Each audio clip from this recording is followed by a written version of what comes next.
You heard from Tobes. I don't want to steal your thunder here, Tobes, but it's basically an elite corner, nasty in the trenches, and then, of course, your standard quarterback, etc. You're not really paying skill guys on offense. Yeah, I mean, kind of. I want a good receiver. Yeah, but of course, we like good players everywhere. But I'm more so, I'm going to live through the draft on that. I think I can find a dude, whether it's in the first, second, or third round. I think I can find it. If I don't find it one year, I think I can find it the next. I think if I just keep throwing assets that way, find a running back through the draft, I think that's how I'm going to go about it. I want a corner that I'm locking down, an edge rusher I'm locking down, and obviously the quarterback. Talking about building your team, how would you do it? Again, forget about an individual player. We're not doing a fantasy draft. It's just in general. And if somebody comes along that's not in a position you normally would prioritize, who's excellent, you don't just let him go. You adjust accordingly. For me, I think of those old Colts teams with Peyton Manning and company. I'm going to pay, obviously, my quarterback, but an elite wide receiver, an elite tackle, and then my resources are dedicated to both lines and just doing my best everywhere else. I want a star pass catcher and then an apprentice pass catcher or a value one, whether it was tight end back then where they had Dallas Clark. You may not be able to get away with that now, but I'm always kind of searching and finding their resources for offensive skill guys. And that's where I try to build that way. And then I'd have some great pass rushing. That would be how I'd build. Darius, what would your build look like? So while you selected those old Colts teams, I'm going to go with the teams that beat the Colts a lot. I'm going the Patriots way, where I want my star power on defense. Now, of course, I do want my several offensive stars sprinkled throughout. But I'm going to believe in a system on offense that's going to work, that's revolved around the quarterback and revolved around the run game and revolved around having a pretty good, solid offensive line that may lack some star power. My star power is going to be on defense. I'm going to have the trenches filled. I'm going to have pass rushers. I'm going to have elite linebacker play, and I'm going to have elite cornerback play from all three levels. So you're both defensive guys, mainly. Absolutely. So you wouldn't again forget the specifics of an example, but you are probably not spending a premium resource on a wide receiver. You'd go the Noah Brown route over I want to go hit a home run in free agency. Yeah, I what the Bengals did, I could have done. I could have done one. I couldn't do two. I could not pay both of those receivers $100 million. And that's what got us into this conversation. Topes, I'll tag you in. Is I don't think I would have paid both of them. Again, I like T. Higgins a lot. I was beating the drum when he's coming out of Clemson. I'm going, people should be more interested in this dude. He just catches a bunch of passes and can kind of do everything. He's pretty good. And now he's making almost $30 million a year. And Jamar Chase is a superstar. I get wanting to keep those guys. But now that's kind of how your team is built. That's your brand. Go ahead, Topes. So here's the interesting part about this is I'm a defense guy. I have no issue with them paying both of these guys. If you want to go a different route and you feel like this is your foundation, I have no problem. So I don't mind it.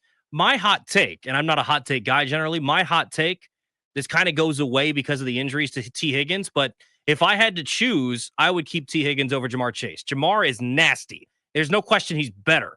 But for the price tag, I'm going to keep the big possession guy, and I'm going to go find a speedy dude on the other side versus Jamar is nasty, but 40 mil is just so much for a receiver. Not to say that given T what he got is not a lot, but I would probably go with T. Higgins, and for the amount that you could get if you were to trade Jamar Chase, that's my hot take. I'm probably wrong, but that's my hot take. And I don't have many. That might be the Toki take right there. Now, Toby is very reasonable, structured, sound, but Toki, Virginia Tech Hokie, is interesting. Well, notice ACC guy T. Higgins. I thought I heard something there. Interesting to me. How would you build your team? Just fundamentally, think about it. Let's go to Steve in Chesapeake Beach. Steve, you get the exercise? What we're thinking here? Yeah, I kind of smell what you're cooking here. Yeah, go for it. I would get a dominant left tackle to go with my quarterback. I would get an above-average center. Other guys are average.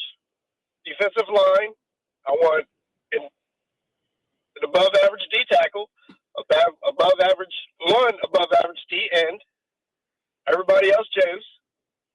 I need a dominant middle linebacker. I need one shutdown corner, and I need one good safety. And I need one good wide receiver to grow with my quarterback. And that's about it.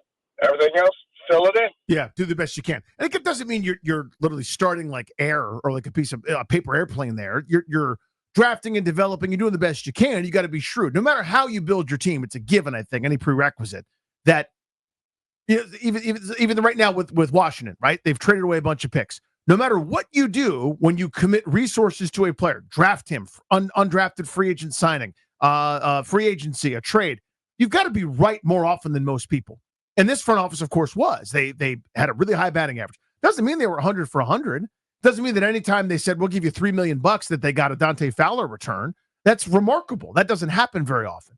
But it happened to them. And it wasn't like we were calling Cleveland Farrell's name every Sunday, right? But that was one of those. It was a low-cost thing. You hit on enough of those things, you get known as a good front office. So, of course, it's a given. You got to draft well. You got to fill in some of these spots. But the point is, you can't pay everybody, right? If you could, there was no salary cap. You say, yeah, I want to dominate this. You get all 22 positions. Yeah, I bet you'd be pretty good. So the thing that's interesting that he brought up is middle linebacker. Mm-hmm. And that's something that if you would have asked me this 5 years ago, I would have said that I need the middle linebacker. I think it's a little less important now because I need a guy that can play in the passing game. So we talk about this off air all the time. Mm-hmm. You know, the guys that you get excited for, I'm the big linebacker safety hybrid kind of guy. And that to me, you know, they had that in Dallas a little bit with Marquise Bell. Isaiah Simmons was a little bit of that in the league as well. I would lean that guy versus, but we were also having this discussion down in West Palm before you got down there. We're talking with our guy Daniel with the Nats about dominant linebackers. It seems like Super Bowl champions always have one. Zach Bond for the Eagles. You think back to Levante David, Nick Bolton, some of these guys that they have really good middle linebackers. And so I think maybe that is something that we sleep on a little bit, is having a linebacker that is just a good field general in the middle there is probably a little more important than sometimes we get credit for. Let's go to Dez in Temple Hills. Dez, how you building your squad? Hey, what's up, man? Hey, I'm kind of leaning somewhat towards with you, Danny, on, you know what I'm saying, on everything that you said, but I was just about to bring up the point that Toby was just talking about. You have to have a legit middle linebacker. He is the quarterback of your defense. If you don't have one, it's just not going to work. Because what my whole thing is, I understand like what you were saying when it comes to offense, but I fall under the old thing. Offense wins games, defense wins championships. So you got to make sure that, okay, you got a straight up offensive line, legit left tackle. As long as the rest of the offensive line is good to a little above average, you straight there. Defensive line, you need a standout defensive end, middle linebacker, at least in one above average safety. Both your safeties can't be average. And your corners at least have to be both.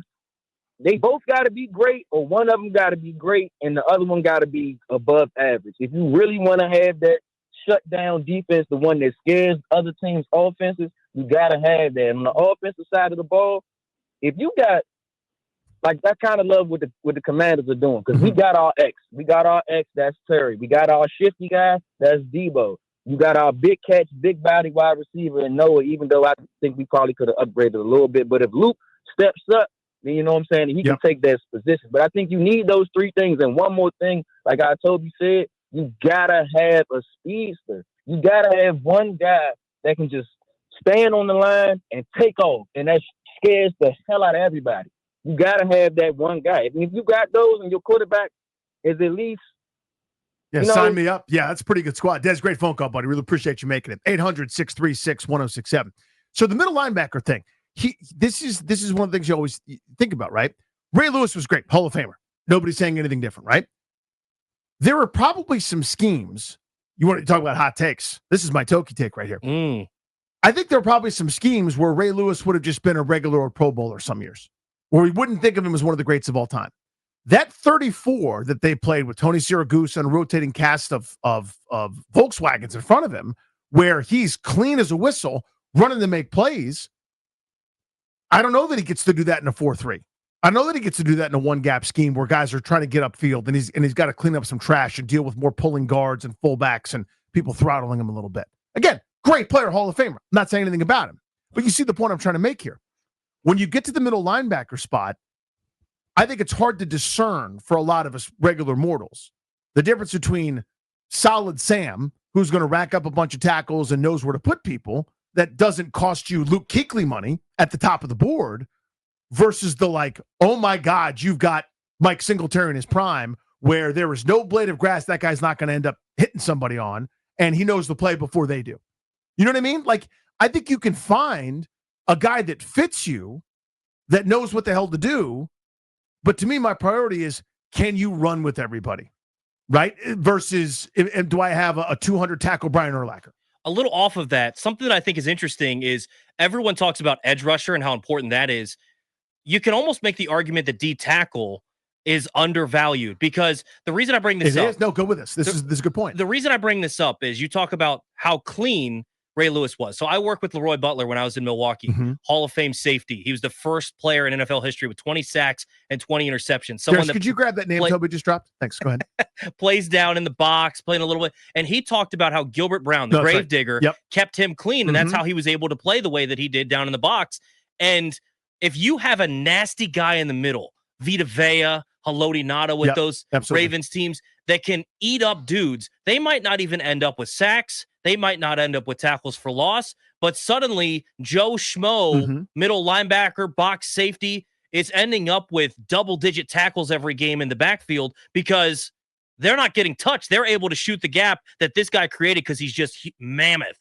And so, you also talk about pass rushing. Getting off the edge, I can chip with the tight end. I can do this. You can double in the middle. That might open up another guy. But if I win one-on-one, if you leave me one-on-one as a defensive tackle. Well, this became the new paradigm. Yeah, how to bother Brady, how to bother Manning, how to bother Mahomes. I'm immediately in here, and this is something that happened in the Super Bowl where Patrick Mahomes would step up in the pocket. There was no pocket. Right. He's running into Jalen Carter. He's running into Milton Williams. So, I think there's a legitimate argument. You say, would you rather have the D tackle or the edge? I don't know that there's a right answer. No, especially with the game's evolved with the short, quick passing kind of being the extension of the running game.